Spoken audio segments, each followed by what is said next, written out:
As a loss prevention officer at Walmart, most of our job entails watching security footage for potential shoplifters and confronting any suspicious individuals. Occasionally, I act as security when customers become disorderly. Bigger problems are handled by the police. I'm used to being threatened, but most of those threats are dead in the water as soon as they land. At 6'4" and 275 pounds, I'm not the kind of person who's easily intimidated. But at the same time, I'm not embarrassed to talk about the times when I genuinely thought my life was in danger. Such a case occurred quite recently. It was peak hours, and I was monitoring things in person at the storefront, taking a break from staring at the security footage and making my presence known to all the customers at checkout, so they would be less inclined to steal. However, the man that ended up becoming a problem wasn't trying to shoplift at all, or at least, that's how it seemed.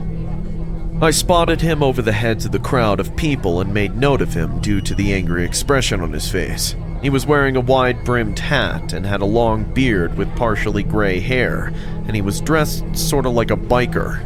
I could tell that he was getting impatient with the line at checkout, and judging by his demeanor, I had a feeling he might get nasty. Fast forward a few minutes and he's trying to pay for his cart full of groceries, but his cart declines. I could hear him shouting at the cashier over the sound of everything else happening in the store, so I started making my way over to him. As soon as I got there, however, he was already storming off to the ATM to attempt to withdraw cash. I figured he didn't want to be talked to, and hopefully he wouldn't need an intervention from me, so I let him be for the moment and helped the bagger load his unpaid-for groceries into his cart so the cashier could continue working through the line. I stayed in the area to make sure things went alright, and of course, about a minute later, the man from earlier was having problems withdrawing cash to pay for his groceries. I had to shake my head in secondhand embarrassment for him. Clearly, anyone in their right mind would know that if their debit card was declined for having insufficient funds to make a payment, then they wouldn't be able to withdraw that amount of money in cash from their debit account. Unfortunately, I didn't have a lot of time to laugh at his stupidity, as he quickly got violent and started beating on the machine, punching it and kicking it and trying to push it over. "You useless goddamn thing! Give me my money! Ah!" I approached him with caution and confronted him in a calm tone of voice. "Sir, please stop damaging the machine." "Get away from me before I damage you!" "I want to help you with your problem, but you have to be reasonable for me to do that." "Why should I have to be reasonable when this worthless piece of crap keeps lying to me about my money? I know I have $300 in this account, so why does it say I only have 10? "I'm sorry, sir, but that's an issue you'll have to take up with your bank." "Shut up! I know you scum-sucking crooks are trying to scam me! Just give me my money!" At that point, the man was no longer capable of holding a coherent conversation and was more interested in beating up the innocent ATM, which he went straight back to doing. He had already created a huge scene and a major disruption to the flow of business, so I knew it was time to get him to leave the premises. I was just hoping he would cooperate, and the police wouldn't have to get involved.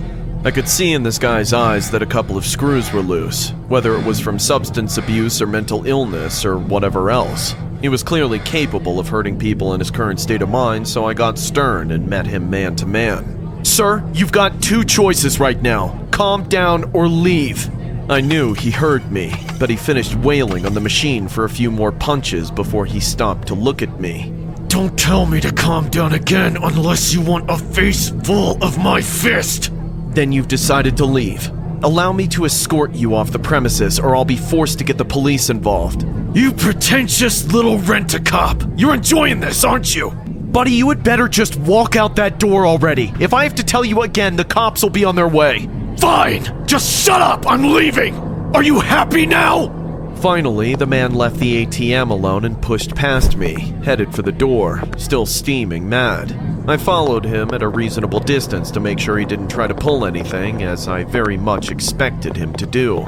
Just as I suspected, right as he was passing through the first set of sliding glass doors at the exit, he suddenly punched the glass with all his strength, cracking the whole pane. Ugh! I started hustling to close the gap between us, as he'd forced my hand into getting him arrested. "Sir, that's gonna cost you!" But as I was just getting close enough to stop him, he turned around and pointed a firearm straight at my face. back off! I'm leaving and you're not going to stop me! You hear that? Everybody better leave me alone or you're all gonna get it! Fine, just leave without hurting anyone. If I was gonna hurt anyone here, you'd be the first, loser. He pointed it at me again and I froze. I held my composure for several seconds, which seemed to go on forever. Finally, he lowered it and stormed out the door. Everyone in the store breathed a sigh of relief. I called the cops immediately and gave them the man's description. Thankfully, they were able to find him within a few days and give him the justice he deserved. Lastly, I don't even know if this is a good thing, but we also found out that the weapon he used to threaten me wasn't even real. All it fired were little pieces of plastic. The first-hand experience you witnessed in this story is based on the detailed account of a loss prevention officer who was working at a Walmart in Camillus, New York, when a man began causing a disruption by violently beating on an ATM at the storefront. The loss prevention officer, along with the other employees of the Walmart, asked the offending man to stop, and when he refused to cooperate, he was escorted from the store. While walking through the doors, the man once again displayed violent aggression by striking the glass at the entrance. He was then approached once more by the loss prevention officer, who asked him to stop. This is when the man apparently had enough, as he suddenly pulled a weapon on the officer and threatened his life. At the time, the pistol this man was wielding was considered real, to err on the side of caution. After this final threat, the man finally left the store and was not followed. However, based on the security footage provided by the store and the details contributed to police efforts by the Walmart employees, he was tracked down the very same week and arrested. The man has been identified as 44-year-old Adam Shatler, who has since been charged with second-degree menacing, third-degree reckless assault, and fourth-degree criminal possession of a weapon, according to the Camillus Police Department. It was a casual Sunday. I was enjoying my drink sitting on the porch when my wife slammed a list on my face. You need to get these before the guests arrive. Hurry up now! My wife could be pretty controlling when it comes to house parties. We were hosting one that night. I grabbed my keys and said to myself, "Have a happy weekend." Take Chad with you. I don't want him to spoil my recipes. I watched Chad sitting on the floor playing with his blocks. "Come on, kiddo, we're going out." Chad never misbehaves with me. He gives me no trouble and is so considerate at such a young age. The Walmart is the closest thing to my home, so I drove straight there. While parking, I saw a woman struggling with a shopping cart. All the carts were lined up outside the entrance door. People would take them and go in, but this woman was only holding on to the cart but not pulling it. Her head just moved side to side. "Dad, let's go inside." My son pulled my t-shirt. I ignored the weird lady and went inside the Walmart. Attention all shoppers, there's a 35% discount on groceries today. Enjoy the benefit and have a wonderful day. I grabbed a shopping cart from a man at the billing counter. He gave this weird smile and pushed his cart in my direction with one finger. He had such filthy hands. Anyways, I walked past him with the cart to follow my list. My son Chad was sitting inside the cart, all goofy and funny. We had a fun time. Just then, I heard a woman yelling. Good lord, are you trying to run over me? After that, I heard lots of footsteps and whispers. Then it all went normal. I once again shrugged my shoulder and went to go get myself some beer. Chad was right beside me. I was facing the freezer checking out my options, and suddenly, a flash behind me. I turned around and saw no one, yet I saw something run from this aisle to the other in seconds. "What's wrong, Dad?" Did you see anyone, bud? "No. Did you?" My son kept staring at me with big wide eyes. We were alone in that section and it felt very creepy. No. Let's see. What do we have next? I grabbed my drinks and soon walked away to the groceries with Chad. Now we were walking through the maze of aisles. Man, I never realized Walmart is thinked big. "Dad! Dad! Toys!" I smiled like I had been defeated and said, "Oh no, Dad's gonna lose some money!" "And Chad's gonna get some new toys." We were walking when suddenly I heard a rattling sound behind me. I looked back and saw the same woman from the parking lot. She was standing next to the shelves filled with munchies. Her head looked at me while her hand went side to side and kept picking up chips, cheese balls, all that junk you could eat on weekends. After staring at me with a blank face, she suddenly smiled big. Whoa, I kid you not, I've never seen such bad teeth. The woman's teeth were yellow and pale at the same time. Okay, that's enough. I walked faster. After getting toys for Chad, I didn't stop. I was almost done with the list and I only needed beef for the meat steaks. The meat section is at the end. I was at the last turn when I stopped. The woman was standing at the end of my path, but this time she was dancing, running, and returning to the cart again. It was so freaking creepy to watch. Suddenly, she grabbed a box of tampons and rushed to me. I was so startled that I forgot to move. She leaned right into my face and asked me the weirdest question I've ever been asked. Do they have whipping cream? They have it, but I don't know if it's in this section. Oh, shut up! I know what I'm doing! Sorry, what? No, I wasn't saying that to you. She began talking to herself. She could barely keep her hands still. I saw her arms were filled with scratches and needle marks. It all made sense to me. This woman is high as a kite. She whispered while moving her hands in the air, like she was driving away a fly. Get off me! Go away! But clearly it was the drugs. I expected my son to get scared by her, but somehow Chad wasn't intimidated at all. Instead, he was surprised. I bet he thought the girl was trying to be funny. Hey, do you need help? I can call the security.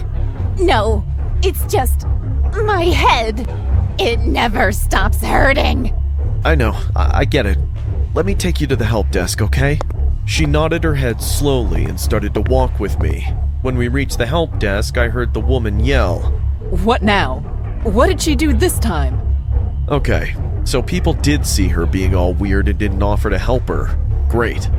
I looked at the woman and said, "Ma'am, please call an ambulance. She's not well." Why? What's happening to her? Her head hurts. Just call the paramedics, okay? The woman looked at the poor lady, still muttering to herself, and asked, Ma'am, anything wrong with you? She suddenly bent her head, saying, My head, it never stops itching. There was a big wound at the back of her head. It seemed like she had scratched the flesh out. Her white skull could be seen from that wound. She picked it so deep. The help desk woman screamed and fainted on the floor. People turned their heads to us. I looked at the poor woman who seemed completely scared. Her hands were close to her chest and her eyes were wide in fear. I'm calling for help, okay? You need to go to the hospital. No! She left her cart and ran to the glass door. The toxic effects were so much in control of her mind that she didn't bother to jump on the glass. The window broke with her weight, and she fell on the pavement outside. When the paramedics took her away, she was lying unconscious on the stretcher. Shards of glass were poking out of her face. That was the last time I saw her. I went to check on her at the hospital, but the cops said that she ran away from the hospital that night. I just hope she's better now.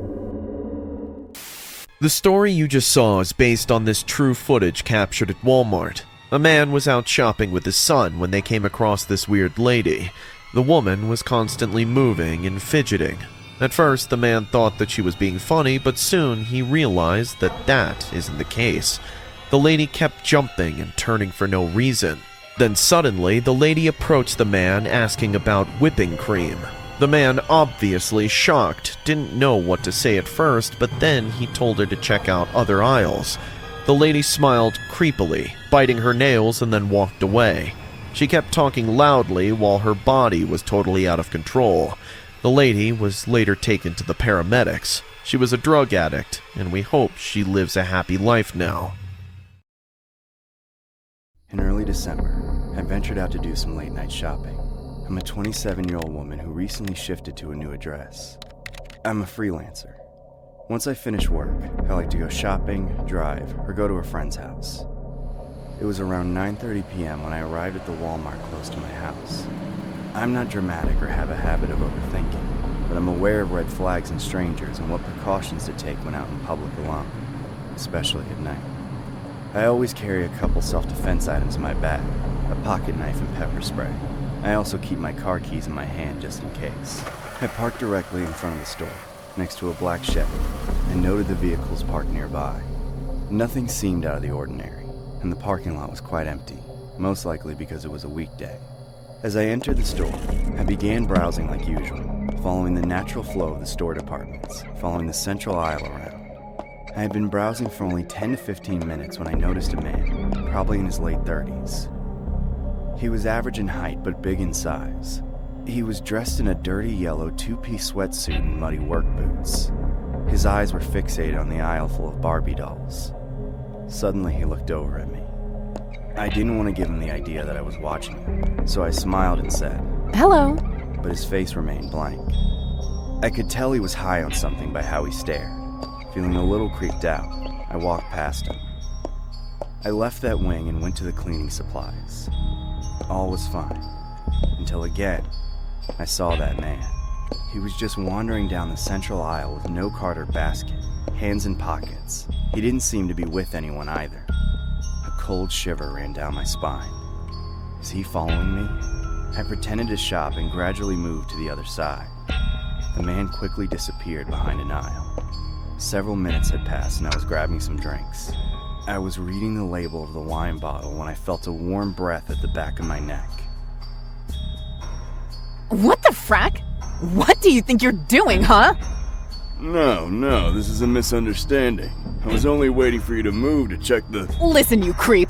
Just because I said one hello doesn't mean I'm into you. Leave, or I'll report you to the securities. His face changed, and he left immediately to avoid trouble. I started sweating in fear now. I can only stay inside Walmart for a while. Worries were crowding my mind when I noticed a second young gentleman wearing the same yellow sweatsuit and similar pair of work boots. Again, he had no cart, no basket. He too glanced at me, and quickly darted his eyes away when he realized I was looking directly at him. Oh my God. Am I being hunted at Walmart? I became more alert but still remained calm. At this point, it was difficult to focus on browsing. I had a bad feeling about these men, and it became clear that something was a bit off. Over the next 20 minutes or so, they monitored me as if they were communicating my whereabouts as I continued my way through the store. In each department I entered, it didn't take long for me to notice one of them pass by while giving me a side eye or peeking at me slowly from corners. With every aisle I popped into, just a few minutes later, one of them would appear, staring me down as they passed by. I felt as if I was being surrounded like a wild animal, hunted even. They were no longer trying to be conspicuous, which was the scariest part of it all. Everything instinctual was screaming at me to get out of there. I gripped my cart tightly and figured if they got too close, I could use the cart to push them away or at least create distance between us. By this point, I had been shopping for about an hour altogether, maybe a bit over, and I was ready to purchase my items. I felt too uncomfortable to continue browsing even if I wanted to. The store was pretty empty around this time, one of the main reasons I like shopping at night, but that made the situation even more unsettling. Two preteen girls were wandering around by themselves.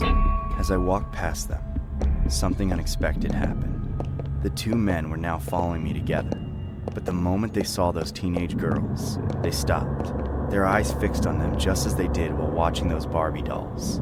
They looked back at each other and chuckled creepily. To my shock, they walked in the opposite direction, forgetting entirely about me.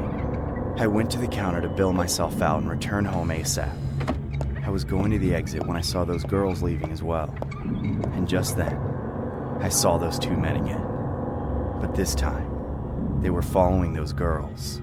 I realized these men have now moved to a new target. I couldn't stand still anymore. I immediately ran behind them. The girls were going in the direction of the empty parking lot. One of those men had a spanner on his hand at the back. My stomach dropped and my entire body began to shake. I shouted, Hey, you two! Stop! The girls didn't hear me, but those men did. Seeing me running at them at full speed, they got scared. Two more cars had pulled up by then into the driveway. The men realized there were high chances of getting caught if they stayed here one more second. Run! A white windowless van was parked in the lot directly behind my car. One of the men jumped in the driver's seat and the other sat beside him, closing the door loudly. They drove away. Whatever their intent, it didn't seem pure. I still reported them to Walmart security. They had the CCTV footage of those men following me. I hope they get caught before they actually end up hurting someone.